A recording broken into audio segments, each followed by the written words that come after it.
Explain bullet spin. There you go. Okay. Most of the time, there's always exceptions, but most of the time, so spin, direction is going to be how many fingers are on the ball and at what part of the ball. Somebody, never mind, just throw it on the ground. So 2 fingers on the ball behind the ball is going to produce something in the 6 o'clock, 7 o'clock, these top spin. When we start getting a single finger on the ball and it's cutting inside, if you remember that, the college athletes I showed, the first one, she had just single index finger. We're going to produce backspin. We're going to see numbers like 10, 10, 30, 11, 12, etc. And so what bullet typically is when single finger is behind the ball. It's like this hybrid of the two. What is bullet spin. So bullet is basically when the efficiency is low. And so direction is based on how many fingers and where they are on the ball.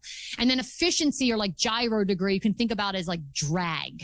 It's a drag concept. So if I'm throwing a drop ball and my fingers are in perfect position, but one finger comes off before the other, essentially another finger is dragging on it too long, and it adds to the gyro degree.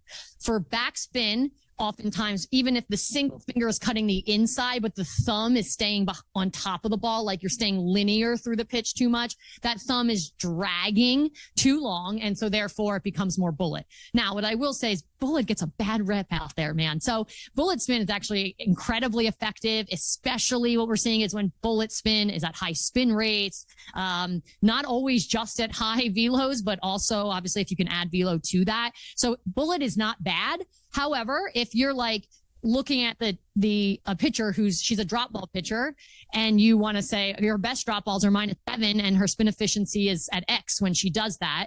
But when when she's not on her game, essentially, she has more bullet spin on the pitch. Those are 2 different concepts of just like bullet's bad. When you're going for break in a direction, you have to pull the bullet out. But sometimes the goal is not. Sometimes you want the bullet pitch. And so I think that's important to differentiate.